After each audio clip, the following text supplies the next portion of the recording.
Everyone, it's Kristin Graziano, and I want to give you an update on the real estate market.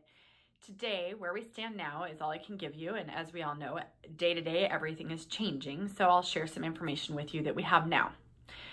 As we know, the stock market has been tanking. It's actually been more of a roller coaster ride if you're following that. And I would say our daily lives are kind of like a roller coaster ride too. So the real estate market, I feel, has not been a roller coaster ride. So there's some stability for us. We have had a major shortage of homes in the Phoenix area when it comes to real estate. As of last week, we had 45% of a typical inventory for this time of year. That's a huge shortage of homes. On top of that, we've had about 7% higher demand than we typically have. So that makes our shortage feel even tighter than what the numbers say. And so what's happening with the change and with the shutdown, not shutdown, but the slowdown, the quarantine, the advice to stay away from people, social distancing, what that's done for our real estate market, it's changed our day-to-day a little bit.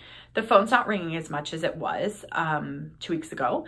And we did do open houses last weekend. We kept doors open and we didn't shake hands. You know, we did a little elbow bump there and if that.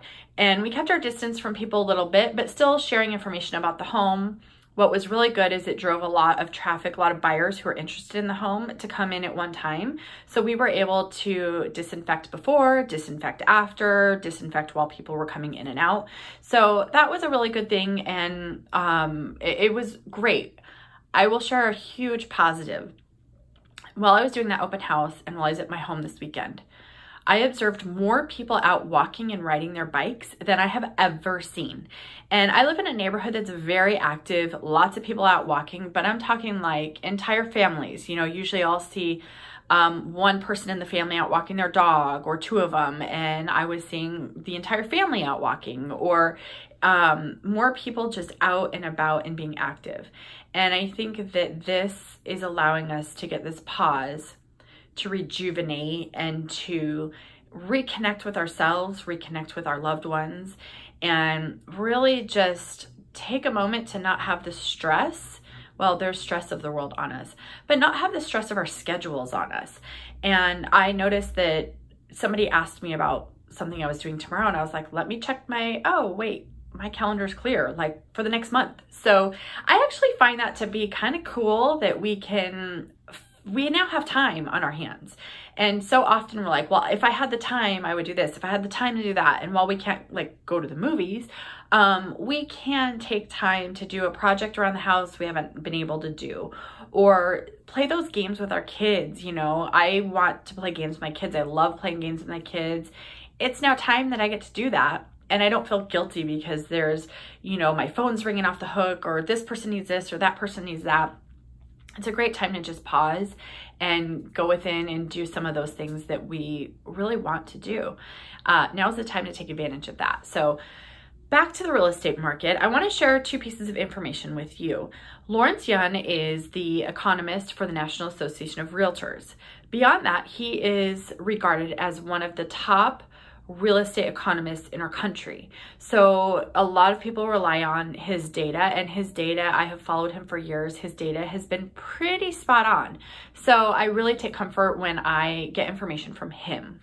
The other one I want to share is Tina Tambor runs, she and Michael Orr run the Cromford Report. And the Cromford Report is the go-to data source for real estate in Arizona. And I'm going to share two pieces of information, one from each of them. So I am reading, forgive me, but Lawrence Yun put out some information yesterday. He said during the last recession, real estate was on wobbly ground with loose lending and too much supply. Today, there is no subprime lending and too little supply. The real estate market will hold on much better. And I agree with that. I was in the market when it crashed the last time, and I'm in the market now. And the factors that were at play last time are totally the opposite as the factors that are at play right now. Last time when the market crashed, we had a lot of speculation. We had a lot of people buying who had no business owning a home, and our rentals at that time, vacancies were high and rent rates were down.